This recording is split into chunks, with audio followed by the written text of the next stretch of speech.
Personality का पर word से अपन देखते हैं तो परसेप्शन, फिर इमोशनल, फिर responsive, self expressive, organise, not permanent, appearance, leadership, integrated, tendency और यंग। राधे राधे, मेरा नाम शीतल भाटी है। तो आज हम साइकोलॉजी के कुछ इंपॉर्टेंट क्वेश्चंस देखेंगे। तो उनमें से सबसे पहले आता है कि पर्सनालिटी, जो एक बड़ा क्वेश्चन बनता है साइकोलॉजी में। तो अपन देखते हैं पर्सनालिटी क्या होती है। जो पर्सनालिटी है वो वर्ड डिराइव हुआ है पर्सोना से। पर्सोना मतलब होता है मास्क। और पर्सनालिटी के अगर अपन इंट्रो देखें कि पर्सनालिटी क्या होती है, तो पर्सनालिटी होती है कि total qualities of an individual. जितनी भी क्वालिटीज़ एक पर्सन के अंदर, एक इंडिविजुअल में, वो शो करे अपनी हैबिट्स, थिंकिंग, एटीट्यूड या इंटरेस्ट से जो भी वो अपनी क्वालिटी शो कर रहा है, उसे अपन क्या कहते हैं, पर्सनालिटी। पर्सनालिटी इंक्लूड होती है उसके अंदर mental, physical, emotional, temperamental makeup and how it shows itself in behaviour. Personality and human behaviour are inter related. मतलब पर्सनैलिटी में सब कुछ इन्वॉल्व होता है उसका, फिजिकल, मेंटल, इमोशनली वो कैसा है और और वो कैसा अपना बिहेवियर शो कर रहा है। बिहेवियर मतलब एक्शंस, जो भी पर्सन एक एक्शन करता है उसे अपन बिहेवियर कहते हैं, तो वो कैसे शो कर रहा है। और पर्सनैलिटी और जो ह्यूमन बिहेवियर होता है, ये दोनों ही एक दूसरे से रिलेटेड होते हैं। फिर अपन डेफिनेशन देखते हैं तो एम.एन. मुंग की है कि personality can be defined as the most characteristic combination of a person's contractive behavior, interest, attitude, aptitude and skills। कि personality can be define as कि जो उसका मेन कैरेक्टरिस्टिक है कि कॉम्बिनेशन ऑफ पर्सन के जो भी बिहेवियर, इंटरेस्ट, एटीट्यूड, स्किल है, उन सबका कॉम्बिनेशन को अपन क्या कहते हैं, पर्सनालिटी। फिर पर्सनालिटी की दूसरी डेफिनेशन है कि personality is the sum of activities can be discovered by actual observation over a long enough period of time to give reliable information. कि पर्सनालिटी सम ऑफ एक्टिविटीज़, जितनी भी एक्टिविटी उन सबका सम करके और डिस्कवर करे, उसकी एक्चुअल ऑब्जर्वेशन जब अपन ऑब्जर्व करते हैं, उसको डिस्कवर करते हैं, तब उसे अपन क्या कहते हैं, पर्सनालिटी। पर्सनैलिटी के अंदर फिजिकल और मेंटल दोनों ही कैरेक्टरिस्टिक्स होते हैं एक पर्सन की, जो अपन उसकी जनरल क्वालिटी, उसकी स्पेसिफिक क्या जनरल क्वालिटीज़ है और क्या स्पेसिफिक क्वालिटीज़ है, उसके बारे में बताते हैं।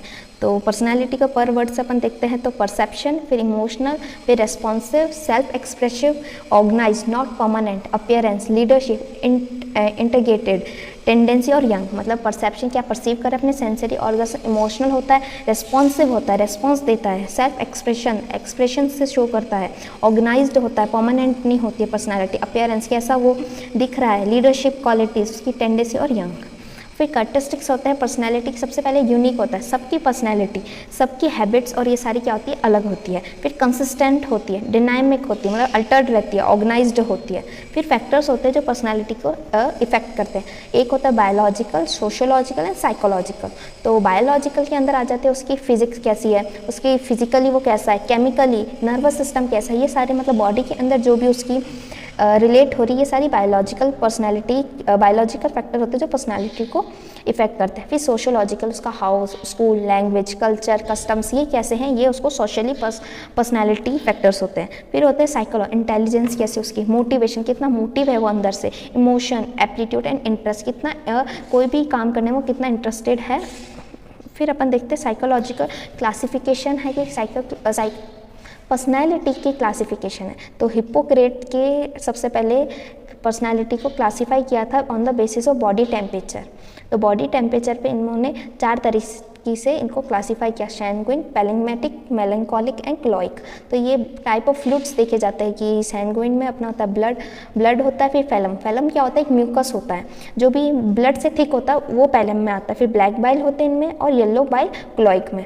फिर होता है कि टेम्परामेंटली कैसे होते हैं। तो सैंगुइन के अपनी कैरेक्टरिस्टिक्स होते हैं ऑप्टिमिस्टिक, हैप्पी, होपफुल, चेयरफुल होता है, मतलब कि हैप्पी, होपफुल, मतलब कि खुश मिजाज होता है। फिर जो पैलिग्मेटिक होता है वो कोल्ड होता है, काम, स्लो एंड इंडिफरेंट। कोल्ड मतलब ठंडे दिमाग का होता है और सारे काम थोड़े धीरे और कामली करते हैं। भाई मेलंकोलिक होता है सैड, डिप्रेस, सेल्फ इन्वॉल्वमेंट, कोई एनर्जी नहीं होती, सैड होता है, डिप्रेस्ड होते हैं वो ये लोग। और फिर क्लोइक होता है कि irritable, passionate, strong and active. Passionate तो होते हैं लेकिन ये लोग क्या होते हैं, इरिटेबल होते हैं कि ज़्यादा बातचीत में विश्वास नहीं रखते।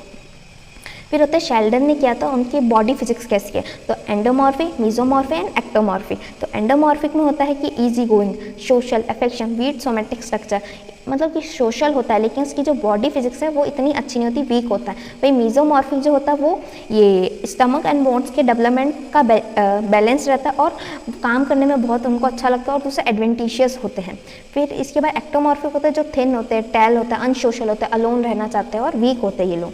फिर जंग ने की थी 1921 में 2 पार्ट्स में इनको divide, extrovert and introvert. Extrovert क्या होते हैं? एक्सट्रोवर्ट होते हैं जिन जो अपने आसपास का जो वातावरण है उनसे उनके अंदर अपना इन्वॉल्वमेंट देखते हैं, मतलब सोशल होते हैं, उनके फ्रेंड्स होते हैं, एडवेंटिशियस होते हैं, लीडरशिप होती है, गुड कम्युनिकेटर होते हैं, मतलब कम्युनिकेट ये बहुत अच्छे से कर पाते हैं, एडजस्टेबल होते हैं, एडजस्ट कर पाते हैं। वहीं उसके बाद जो होता है अपना इंट्रोवर्ट जो होते हैं वो इंटरेस्टेड इन देमसेल्फ, मतलब इनको ज़्यादा दुनिया से कोई मतलब नहीं होता है, अपने के अंदर ही रहते हैं ये लोग। ये सोशली विड्रॉन होते हैं, मतलब जो बाहर के आसपास हो उनमें मतलब उसको विड्रॉन कर देते हैं। काम क्वाइट होते हैं, सेंसिटिव होते हैं, डे ड्रीमिंग करने वाले होते हैं और स्ट्रॉन्ग फीलिंग होती है इनकी। फिर अपन देखते हैं कि जो एक्सट्रोवर्ट्स है उनके मेरिट्स क्या है, तो उनके मेरिट्स है कि लीडरशिप है, कम्युनिकेटर है, हेल्पफुल है। वहीं इनके डीमेरिट्स ये होता है कि वो एक्साइटेड बहुत ज़्यादा रहते हैं, इंपल्सिव होते हैं, कोई भी काम को मतलब जल्दबाजी में करना चाहते होते हैं। वही इंट्रोवर्ट में जो होते हैं इनके मेरिट्स होते हैं फोकस्ड होते हैं, ये मतलब इंटरेस्टेड इन बुक्स में, काम क्वाइट होते हैं, मतलब कि क्वाइट है तो आराम से अपना काम कर सकते हैं। पर जो डीमेरिट्स होते हैं कि ये मतलब कि ये होते हैं टेम्परामेंटल, गुस्सा आ जाता है, मूडी होते हैं, अपने मूड के हिसाब से काम करते हैं, शाइनेस शर्म होती है इनके अंदर, और लाइक फ्लेक्सिबल होते हैं, मतलब एनवायरनमेंट के अंदर अच्छे से फ्लेक्सिबल नहीं हो पाते हैं जल्दी। फिर होते हैं थ्योरीज दी गई थी, तो थ्योरीज को अपन 2 पार्ट से डिवाइड करते हैं, टाइप एंड ट्रेट थ्योरी और एक डायनामिक थ्योरी है जो आगे 3 पार्ट्स में डिवाइड है, learning, psycho analytic and self theory. जिसमें से साइको एनालिटिक थ्योरी बहुत इंपॉर्टेंट होती है, जिसके बारे में कई बार शॉर्ट नोट्स भी आते हैं, तो उसको देखते हैं। सबसे पहले अपन देखते हैं type and trait theory. Type and trait theory वो जो थ्योरी है वो फोकस करती है कि पर्सन का कैसा कैरेक्टरिस्टिक है, मतलब पर्सन कैसा है।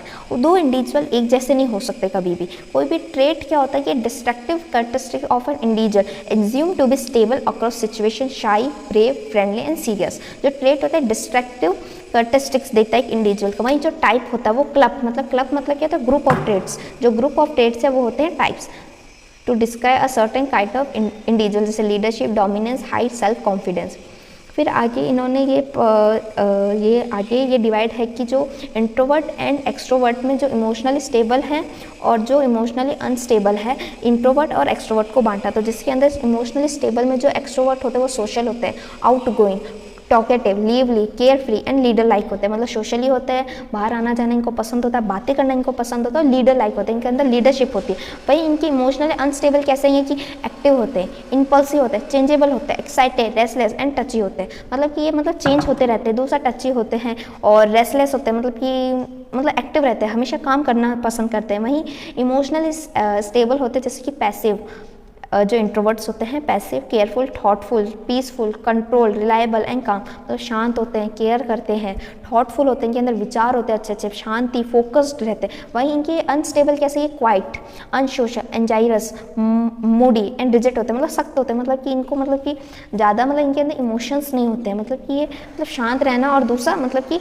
बहुत घबरा जाते हैं कोई भी सिचुएशन में। फिर डायनामिक थ्योरी के अंदर आता है लर्निंग थ्योरी। लर्निंग थ्योरी से अपन को पता चलता है कि personality is to be understand in term of principle of conditioning for using behaviour and stimulate generation. मतलब कोई कंडीशन लगाने के बाद अपन देखिए कि उसका बिहेवियर स्टिमुलेट जनरेशन कैसा हो रहा है, वो आती है लर्निंग थ्योरी में। फिर सेल्फ थ्योरी होती है कि understand the individual personality by understanding self view and self idea. मतलब सब लोगों का व्यू अलग अलग होता है, तो सब लोग अपने तरीके से सामने वाले को देखते हैं कि ये कैसा है। फिर आता है psychoanalytic theory. Psychoanalytic theory दी थी सिग्मंड फ्रॉइड ने, जो वो father of psychoanalytic theory के फादर हैं, जो गिवन दी थी 1961 में। जब थ्योरी जो है मेनली 2 एस्पेक्ट में ये डिवाइड है, एक्सप्लेन करती है, या फिर तो structure of personality and structure of mind. तो स्ट्रक्चर ऑफ पर्सनैलिटी डिवाइड करती है इंटू 3 पार्ट्स में, id, ego, super ego. Id क्या होता है? इड होता है मतलब कि जैसे अपन कह सकते हैं छोटे बच्चे, जिनको जो करना है वो तो करेंगे ही करेंगे। इनको मतलब कि ऐसा होता है कि ये काम डे ड्रीमिंग करते हैं, ये मतलब कि सेल्फिश होते हैं, मतलब कि हमें ये काम करना तो हम करेंगे, हमें ये चीज़ चाहिए तो हमें ये चाहिए। इम्पल्स, अनकॉन्शियसली वर्क करते हैं, अनकॉन्शियस मतलब होश में नहीं रहते। इनसे इंक्लूडिंग ड्राइव्स, इसमें होती है कंपोज ऑफ बायोलॉजिकल इंडस्ट्री, मतलब ड्राइव होती है इनके अंदर कुछ करने का, काम करने की। Lack direct relationship with reality, इनको रियलिटी से इनका कोई डायरेक्ट रिलेशनशिप नहीं होता, इसलिए इसको कहते हैं प्राइमरी थिंकिंग। प्राइमरी थिंकिंग मतलब जो दिमाग में पहला आया वही काम कर दिया। फिर आता है ईगो। ईगो होता है सेल्फ कॉन्शियसनेस, मतलब खुद के बारे में पता हो। एनर्जी फ्रॉम इड, इड से क्या करते हैं, एनर्जी लेते हैं, and stress and control of id. Reality principle होता है, रियलिटी रखते हैं, ये बैलेंस रखते हैं इड और ईगो के अंदर। ये होती है सेकेंडरी थिंकिंग। सेकेंडरी थिंकिंग मतलब क्या कि ये पहले क्या समझेंगे, कोई काम अगर इनके दिमाग में आया, इन्हें जैसे कुछ बाहर से खरीदना है तो ये इड में तो ये होगा कि दिमाग में और खरीद लिया, ईगो में होगा कि वो देखेगा कि कितने पैसे हैं कि नहीं है, कितने का है, तो मतलब कि सोचेंगे कि ये क्या सही है या नहीं है, और ये लोग वेट करते हैं राइट मोमेंट का और सेटिस्फेक्शन का। और फिर होता है सुपर ईगो। सुपर ईगो होता है हायर सेल्फ। इसमें आ जाता है कि मोरालिटी वैल्यू, कि जो जैसे आप कोई सामान खरीदना है, खरीद लिया, क्या ये काम आएगा या नहीं आएगा, ये देखता है सुपर ईगो। अब जैसे चोरी करना, तो चोरी करना सही है या गलत है, ये सुपर ईगो बताएगा अपन को। और जब मतलब कोई एक्शन सही है या गलत है, वो सुपर ईगो बताता है। उसके बाद देखते हैं कि अपना ये पर्सनैलिटी खत्म हो गया। पर्सनैलिटी खत्म होने के बाद आता है ये है अपना फ्रेड के स्टेज है पर्सनालिटी डेवलपमेंट। तो पर्सनालिटी डेवलपमेंट के अंदर इन्होंने बांटे हैं 5 तरीके में। एक कोई भी एक चाइल्ड होता है तो एक इंडिविजुअल को, तो इंडिविजुअल के सबसे पहले oral, anal, phallic, latency and genital. तो ओरल में जो होता है ये इसका मेन कैरेक्टर होता है सकिंग एंड फीडिंग। मतलब ये टास्क कौन सा, मतलब ओरली ये कोई भी चीज़ को टेस्ट करके, कोई भी चीज़ होगी वो ओरली लेंगे। मुंह से इनका जो भी मतलब कि इनको पता लगाना ये मुंह से लेते हैं। जैसे छोटे बच्चे होते हैं ना, हर चीज़ मुंह में लेते हैं, वो टेस्ट करके पता लगता है कि कौन सी चीज़ है और कौन सी चीज़ है ये जो टास्क कंप्लीट नहीं कर सकते। जैसे कि nail binding, obesity, drug, smoking, alcohol, of course ये छोटे बच्चे नहीं कर सकते। उसके बाद होता है एनल। एनल होते हैं 2 से 3 साल के बच्चे। तो 2 से 3 साल के बच्चे क्या होते हैं, मसल कंट्रोल ऑफ ब्लैडर, मतलब कि जो इसके अंदर होती है टॉयलेट ट्रेनिंग दे दी जाती है बच्चों को, जिसमें कि ये टास्क कौन सा कंप्लीट करते हैं कि ब्लैडर को कंट्रोल कर पाते हैं। और एग्जांपल कौन सा अनकॉन्शियस, जैसे कॉन्स्टिपेशन, परफेक्टनिज्म, परफेक्ट नहीं होते हैं, और कंपल्सिव डिसऑर्डर इनके अंदर प्रेजेंट होता है। फिर होता है फैलिक। फैलिक होते हैं 3 से 7 साल के बच्चे, जो लर्न करते हैं अपनी सेक्सुअल आइडेंटिटी, मतलब कि देखते हैं लड़का और लड़की की, मतलब समझ जाते हैं कि लड़का है ये लड़की है, मतलब कि लड़कियाँ है तो 2 चोटी बना रही हैं, लड़का होता है तो वो पैंट पहन रहा है। तो ये सारे उनको एक सेक्सुअल आइडेंटिटी मिल जाती, मतलब पता चल जाती है कि कौन सी टास्क कंप्लीट करी इन्होंने, अवेयर ऑफ सेक्सुअलिटी, ये पता चल रहा है कि लड़का और लड़की। पर इनको किस बारे में नहीं पता, जैसे होमोसेक्सुअली, ट्रांससेक्सुअली, सेक्सुअल आइडेंटिटी प्रॉब्लम होती है कि ट्रांसजेंडर के बारे में नहीं पता, मतलब इतना नहीं पता होता इनके बारे में। फिर होता है लेटेंसी, जो 7 से 11 साल के होते हैं। ये क्वाइट स्टेज, इनमें सेक्सुअल डेवलपमेंट, जो हार्मोन्स है ये सारे मतलब डेवलप होने लग जाते हैं कुछ, और ये मतलब कि सोशलाइज होना सीखते हैं कि आगे बाहर लोगों से कैसे बात करनी, कैसे गैटिट्यूड करना, ये सारी चीज़ें। लेकिन इनका टास्क कौन से इनकम्प्लीट थी, लैक ऑफ मोटिवेशन, मतलब इनके अंदर मोटिवेशन नहीं होता है।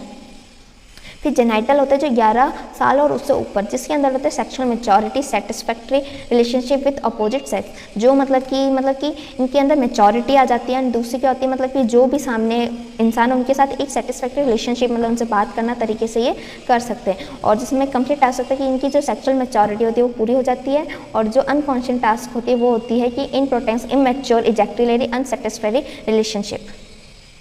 उसके बाद आता है अपने पास साइकोमेट्रिक असेसमेंट ऑफ पर्सनालिटी। तो उसके अंदर अपने ये अलग अलग असेसमेंट कर सकते हैं अपन पर्सनालिटी को।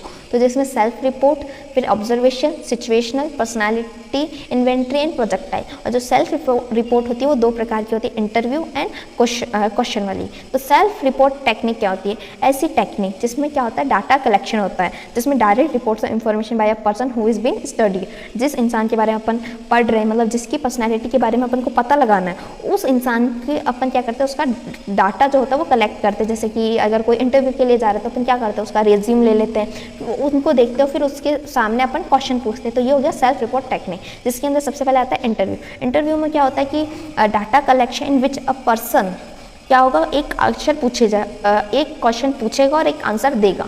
और उसके अंदर होता है कि इधर फेस टू फेस हो सकता है और टेलीफोन पे हो सकता है। मोस्ट पॉपुलर मेथड है hearing speech can be notice, कि कोई सामने वाला मतलब कि कितना कॉन्शियसली किन बातों को सुन रहा है और कैसा जवाब दे रहा है। फिर इसके अंदर आ जाती है use to evaluate a person personality for the purpose of employment and education. इसके अंदर ये क्यों जरूरी होता है कि personality for the purpose of employment, कि मतलब कि नौकरी के लिए रखना होता है और एजुकेशन के लिए। फिर होता है क्वेश्चन, एक सीरीज ऑफ प्रिंटेड क्वेश्चंस होते हैं एक पेपर के अंदर, जिसके अंदर क्वेश्चन पूछे जाता है और उसका जवाब यस या नो में देकर अपन को बताना होता है। और फिर जो इन्वेस्टिगेटर है वो उन सारे नंबर्स को देखेगा, क्या आंसर दिया उन सबको काउंट करेगा और उसके ऊपर उसकी पर्सनैलिटी को अपन डिफाइन कर पाएंगे। फिर आता है ऑब्जर्वेशनल डाटा। ऑब्जर्वेशन मतलब कि मतलब कि वर्ड से समझ आ रहा है कि ऑब्जर्वेशन मतलब कि ऑब्जर्व करना, जो भी डाटा कलेक्ट हुआ है, जो भी रिकॉर्डिंग, जो भी बिहेवियर अपन ने रिकॉर्ड किया, उसकी एक्टिविटीज़ किस इंटरेस्ट में, ये सारा डाटा कलेक्ट करके फिर उसको ऑब्जर्व करना। इसके अंदर 3 टेक्निक से अपन कर सकते हैं, फील्ड नोट, चेकलिस्ट और रेटिंग स्केल। फील्ड नोट क्या होता है? Unstructured observation they have made in the field and they interpret by observation, मतलब अनस्ट्रक्चर्ड ऑब्जर्वेशन होती है they have made in the field, जो फील्ड के अंदर की जाती है और जो इंटरप्रेटेड बाय ऑब्जर्वेशन इंटरप्रेट करते हैं। फिर चेकलिस्ट होती है, it is a tool use to observe the way phenomena are recorded by putting tally against a particular behaviour के ऊपर अपन टैली से इसको मतलब कि चेकलिस्ट से अपन पर्सनैलिटी को मतलब देख सकते हैं। रेटिंग स्केल होती है कि it is a composite measure of behaviour consisting of many items with have logical relationship with each other assigning a numerical score. फिर प्रोजेक्टिव होता है, projective technique is a highly flexible, मतलब सबसे ज़्यादा flexible होती है because in this technique any unstructured stimulus situation can be use to induce projectile behaviour, मतलब unstructured stimulus जैसे पिक्चर के थ्रू अपन में देख सकते हैं। उसके बाद आता है अपना पर्सनालिटी इन्वेंट्री। पर्सनालिटी इन्वेंट्री क्या होता है कि ये printed form of containing statement question adjective which apply to human behaviour, मतलब जो स्टेटमेंट ह्यूमन बिहेवियर से जो भी रिलेट कर रहा है, स्टेटमेंट हो गया, क्वेश्चन हो गया और एडजेक्टिव उनके ऊपर डिपेंड रहता है। A subject indicate his her reaction to the various item then test score and evaluate, जो भी बिहेवियर है उससे क्या subject the subject indicate his and her reaction to the various item and then test is score, मतलब जो भी question और ये सारे उनके आंसर ले लिए हैं और कौन सी सिचुएशन कैसा बिहेव कर रहा है, ये सारी चीज़ें अपन ये टेस्ट लेके उसके स्कोर देखेंगे और फिर उसका एनालिसिस करेंगे कि कैसी पर्सनैलिटी है। फिर होती है सिचुएशन टेस्ट। सिचुएशन टेस्ट में क्या होता है कि अपन ये रियल लाइफ सिचुएशन होती है जिसमें अपन एक चाइल्ड हो गया, उसको अपन एक डॉल दे दी, अगर वो एग्रेसिव पर्सनैलिटी का होगा तो वो डॉल को क्या करे अलग अलग पार्ट्स में तोड़ देगा, और अगर वो एग्रेसिव नहीं है और उसकी पर्सनैलिटी मतलब क्वाइट है तो वो क्या करेगा उस डॉल को जैसी है वैसी की वैसी रख लेगा। Is a life where the subject have to perform certain given activities, मतलब एक्टिविटीज़ देख के अपन देख सकते हैं कि क्या उसकी पर्सनैलिटी शो कर रही है। फिर देखते हैं कि फ्रस्ट्रेशन क्या होती है। फ्रस्ट्रेशन वैसे कहते हैं ना गुस्सा, अपन कहते हैं कि आज फ्रस्ट्रेट हो रहे हैं, तो वही इसका मतलब है कि the word frustration derive from Latin word frustra, तो उसका मतलब होता है ऑब्स्ट्रक्ट, मतलब कोई काम कर रहा है उसके बीच में किसी ने टांग अड़ा दी वो और फिर अपन को आता है गुस्सा, तो उससे अपन कहते हैं कि फ्रस्ट्रेशन यही होती है कि जब अपना काम ना हो पाए, अपना कोई गोल है वो गोल अचीव ना हो पाए, ब्लॉकिंग कर दे कोई, उसके behaviour directed towards the goal, उस बिहेवियर के डायरेक्टेड जो हो रहा है उसको ब्लॉक कर दे। Frustration means emotional tension resulting from the blocking of desire और नीड, मतलब फ्रस्ट्रेशन इमोशनल टेंशन देता है, जो रिजल्ट किसका रिजल्ट निकलता है कि जब ब्लॉकिंग और अपनी कोई डिज़ायर अपनी कोई नीड है उसका क्या हो जाए ब्लॉकिंग हो जाए। ये दी थी गुड कैटर ने डेफिनेशन। उसके बाद है कर्टिस्टिक, ये होता है अनप्लीजेंट होता है, मतलब ये अच्छा नहीं लगता इसमें और ये टेंशन स्ट्रेस क्रिएट करता है। It is stage in which failure dominate the attempt, जो फेलियर होती है वो अटेम्प्ट्स के ऊपर कई बार डोमिनेट करती है। Cause of frustration lie both in the individual himself and his environment, कई बार उसके इंडिविजुअल खुद भी हो सकता है और कई बार एनवायरनमेंट भी हो सकता है। फिर होता है काइंड, मतलब कि कितने टाइप्स होते हैं फ्रस्ट्रेशन के, तो पर्सनल और एक्सटर्नल। पर्सनल होता है कि जब वो कंडीशन उसके जो ब्लॉकिंग हो रही है उसकी नीड में पाने के लिए वो रीज़न उसके अंदर ही है, और दूसरा होता है कि आउटसाइड, मतलब जो एनवायरनमेंट हो सकता है उसके फैमिली मेम्बर्स रिलेटिव्स, ये कोई चीज़ें हो सकती है जो एक्सटर्नल होती हैं। एक्सटर्नल फैक्टर 3 तरीके से डिवाइड है, physical, social and economic. Physical में होता है कंटेजियस डिजीज़, मतलब कोई डिजीज़ हो जाए या फिर उसका मतलब कि ऐसा कोई प्रिय दोस्त जो जिसकी डेथ हो जाए तो वो क्या मतलब उस जो डिज़ायर पाने के लिए वो उसके ऊपर फोकस नहीं कर पाएगा। फिर सोशल जैसे conflict with people, custom, laws, मतलब कई काम होते हैं जो मतलब कि लोग अपन को दबाव डालते हैं कि ये कस्टमली ये अपनी वैल्यूज़ के ऊपर खरा नहीं उतरता इसलिए ये काम नहीं करना चाहिए अपन को। फिर होता है इकोनॉमी मतलब फाइनेंशियल प्रॉब्लम, जैसे अब किसी को बड़ी कोचिंग में जाना है, यूपीएससी की तैयारी करनी है और मतलब 1-2 लाख की फीस है, तो ऑफकोर्स अगर गरीब लोग होंगे तो वो फाइनेंशियली सपोर्ट नहीं कर पाएंगे, तो कई बार ये चीज़ें भी क्रिएट करती हैं फ्रस्ट्रेशन। फिर इंटरनल फैक्टर क्या होता है, फिजिकल एबनॉर्मलिटीज़, मतलब कि एक्सीडेंट हो गया, हाथ पांव टूट गए तो और फौज में जाना तो नहीं जा पाएंगे, तो ये उसके फिजिकल एबनॉर्मलिटीज़ हो गए। हाई लेवल एक्सपायरेशन, मतलब कि lack of sincerity in effect, मतलब कि या तो अपन क्या करते हैं काम तो कर रहे हैं लेकिन उतनी सिंसियरिटी के साथ नहीं कर रहे जितनी सिंसियरिटी चाहिए, और ये सारे अपने इंटरनल फैक्टर होते हैं। फिर जब फ्रस्ट्रेशन होता है तो उसकी रिएक्शन भी होती है, तो रिएक्शन में आते हैं एक तो डायरेक्ट अप्रोच, जितने ट्रायल्स दे रहे हैं और चेंजिंग, मतलब ट्रायल्स देते जाएंगे और अगर फेल हो गए तो अपन क्या करेंगे कॉम्प्रोमाइज़ कर लेंगे। जैसे कई लोग अपन जैसे हम लोग हैं, जैसे डॉक्टर बनना था लेकिन जब डॉक्टर नहीं बन पाए 2-3 साल का मतलब कि एग्जाम दिया नहीं हो पाई, तो हमने क्या किया कॉम्प्रोमाइज़ कर लिया और कॉम्प्रोमाइज़ करके नर्सिंग में आ गए, तो ये हो गई डायरेक्ट अप्रोच। उसके बाद रेस्टलेसनेस, टेंशन, मतलब एफर्ट बढ़ाए जा रहे हैं और जो फेलियर है वो अलग अलग वेरिएशन में आई जा रही है, तो उससे क्या होगी टेंशन क्रिएट होगी, रेस्टलेसनेस होगी। फिर अग्रेशन, एक होता है डायरेक्ट और एक होता है डिस्प्लेस। तो डायरेक्ट में क्या होता है express directly against individual object, मतलब कि जो इंडिविजुअल क्रिएट कर रहा है या फिर कोई ऑब्जेक्ट ऑब्जेक्ट को तोड़ दिया या झगड़ा कर लिया, जो इंसान अपन को परेशान कर रहा है। दूसरा होता है डिस्प्लेस, मतलब कोई इनोसेंट पर्सन के ऊपर अपन ने गुस्सा कर दिया या फिर ऐसी चीज़ पे जो चीज़ फोड़ दी, हाथ मतलब कि कोई भी चीज़ फोड़ दी, और जो एक्चुअल कॉज था उस पर तो अपन ने कुछ नहीं किया, लेकिन वो गुस्सा क्या हुआ, अपने डिस्प्लेस मतलब कि सरका दिया किसी और पे जो इनोसेंट पर्सन था। फिर अपैटी, अपैटी मतलब उदास, मतलब ये जो लोग मतलब अपना गोल डिज़ायर नहीं हो पा रहा तो उदास हो गए, डिप्रेशन में जा रहे हैं। Those who finds that they have no power to satisfy their need by means of their own action, those aggressive outburst are never successful may will resort with apathy, मतलब कि जो इंसान मतलब कि उन्होंने पावर लगा दिया, उनके पास कोई भी पावर नहीं है अपने गोल को सेटिस्फाई करने के लिए, उनका जो एग्रेसिव है वो भी सक्सेसफुल नहीं हो पा रहा है, जो मतलब गुस्सा का भांडा फोड़ना चाह रहे हैं वो भी किसी के ऊपर मतलब नहीं फोड़ पा रहे, तो वो क्या हो जाएंगे, उदास हो जाएंगे, अपने अंदर खो जाएंगे। ये हो गई अपनी रिएक्शन। उसके बाद है फैंटेसी, मतलब अपनी प्रॉब्लम तो सॉल्व नहीं हो रही लेकिन सपने देख रहे हैं, मतलब कि प्रेजेंट सिचुएशन से एस्केप करके, मतलब प्रेजेंट सिचुएशन को तो देख नहीं रहे लेकिन क्या कर रहे हो उसमें, मतलब जादुई दुनिया में चले गए, जो मतलब प्रॉब्लम आ रही है तो हैंडल क्या करो, डे ड्रीमिंग करके उसके क्या कर लो, हैंडल कर लो। फिर हो गया stereotype, stereotype is a repetitive fix behaviour, एक रिपीटिव और फिक्स बिहेवियर रहता है। When repetitive frustration baffles a person some flexibility appear to be lost and again through experience has shown is futility. फिर regression होता है, define as a return to more primitive modes of behaviour, the modes of behaviour characterising a younger age. फिर अपने अगला topic है conflict. Conflict के अंदर intro होता है कि जो conflict in life is one cause of stress and conflict is a painful state of condition of one endanger। conflict मतलब क्या होता है कि जब अपन को दो चीज़ होती है, मतलब दो नीड्स होती है, दो डिज़ायर होते हैं, वो इक्वली इंपॉर्टेंट लगे और अपन को दोनों ही, मतलब कि अगर अपन को पानी पूरी भी खानी है और छोले भटूरे भी खाने हैं तो अपन क्या करेंगे, कॉन्फ्लिक्ट में फंस जाएंगे, ये छोले भटूरे खाए कि पानी पूरी खाएं, तो ये अपना कॉन्फ्लिक्ट हो गया है। और कई बार ये स्ट्रेस, मतलब ये तो कॉन्फ्लिक्ट अप्रोच है, मतलब कि ये तो अपन को अच्छे लग रहे हैं, लेकिन कई बार कॉन्फ्लिक्ट ऐसे होते हैं, मतलब लाइफ को, मतलब कि जो लाइफ का जो मोड होता है उसको चेंज करने के लिए होता है, तो वो कॉन्फ्लिक्ट अपन को कई बार स्ट्रेस प्रोवाइड करता है, पेनफुल स्टेट में चल जाते हैं, ठीक है।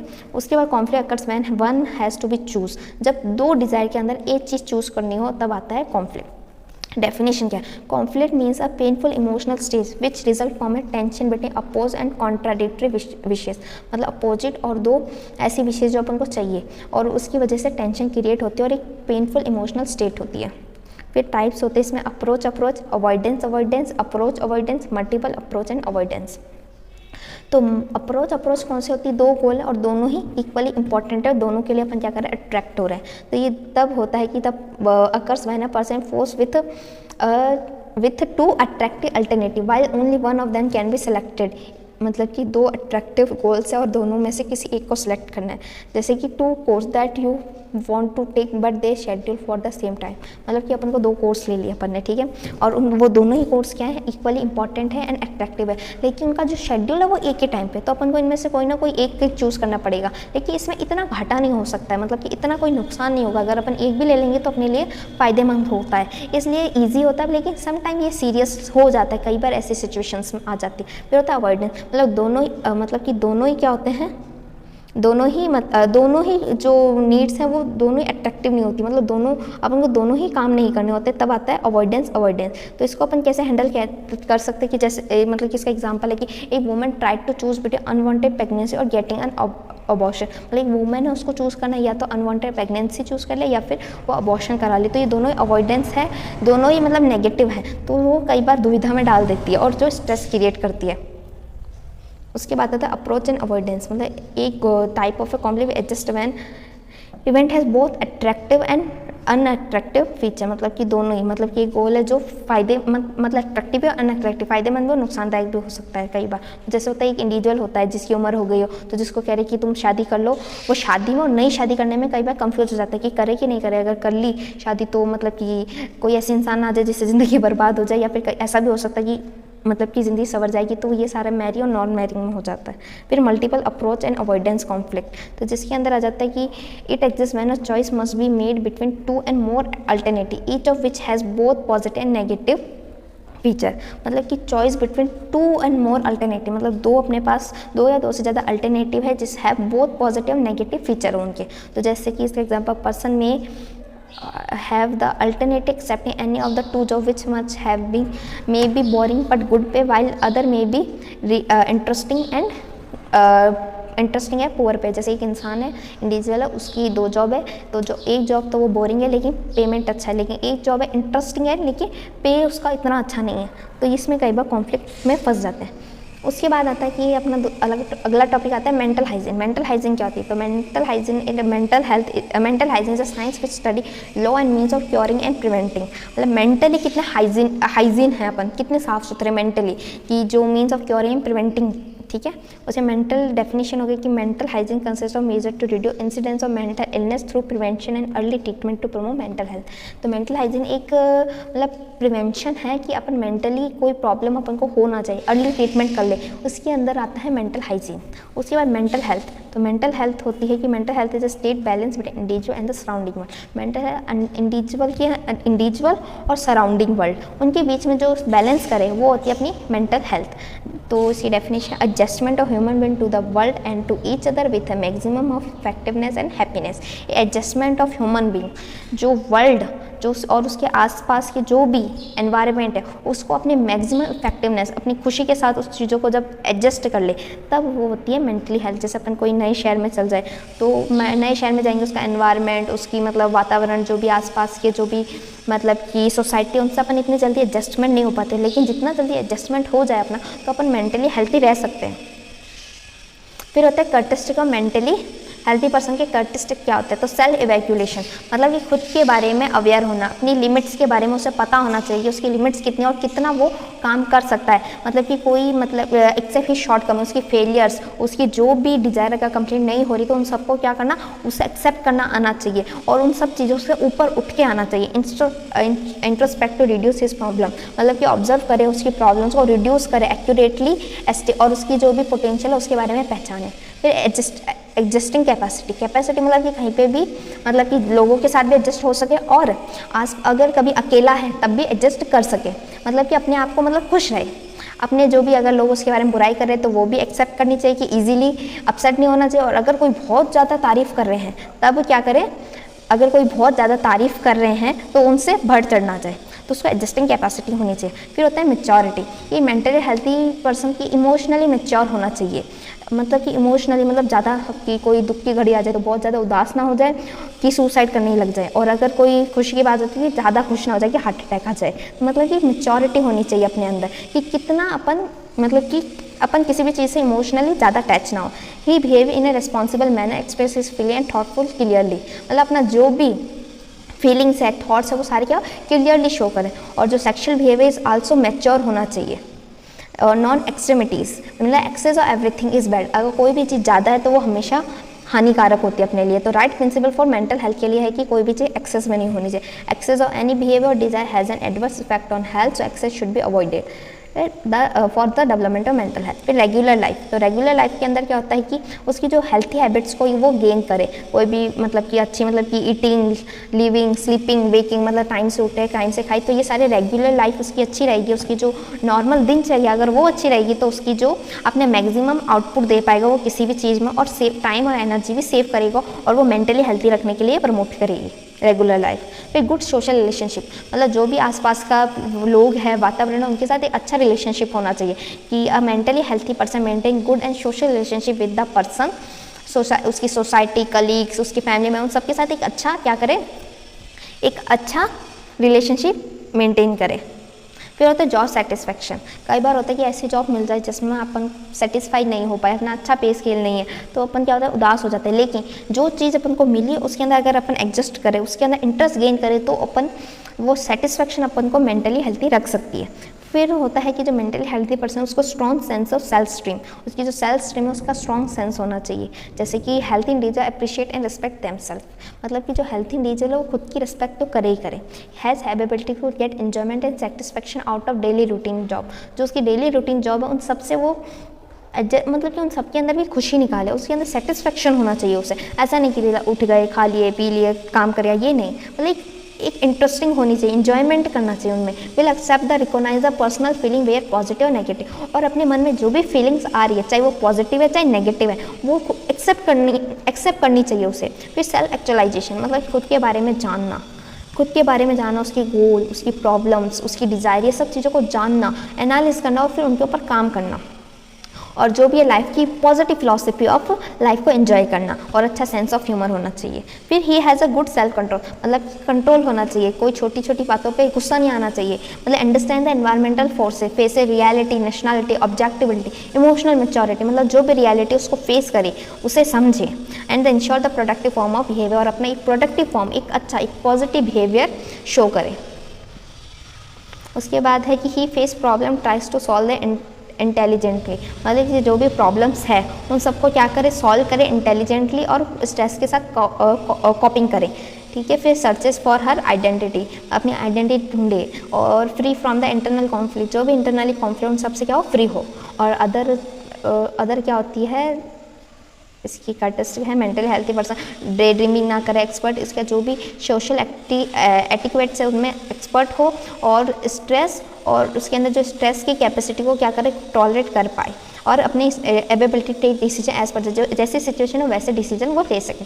अब पुअर मेंटल हेल्थ के वार्निंग साइन क्या है, तो बच्चों में क्या होगा कि frequently ask for hint and help, मतलब बार बार मदद मांगेंगे, मतलब बहुत ज़्यादा रोएंगे, फियर होगा, कोई चीज़ से उनको फियर या फोबिया हो जाएगा, खुद को आइसोलेट कर लेंगे, लोगों से बात नहीं करेंगे, अपना जो स्कूल वर्क है वो करने में इनकेपेबल हो जाएंगे, अपना इंटरेस्ट खो देंगे खेलने में, बाकी बच्चों से बात नहीं करेंगे। Try to stimulate himself, regulatory talk about death, मरने की, सुसाइड, इन सब की बात करेंगे। फिर ट्राई टू सेट फायर्स, मतलब कि गुस्सा कर लेंगे, ड्रग्स अदर इन सारी चीज़ों में चले जाएंगे, और कोई भी एनिमल उनको मारेंगे, मतलब कि उनके साथ हमदर्दी नहीं जताएंगे, और दूसरों को मार के आ जाएंगे, सुसाइड के बारे में बात करेंगे। ये तो हो गए warning sign of poor health. ये अपना ये टॉपिक ख़त्म हो गया है। Thank you so much.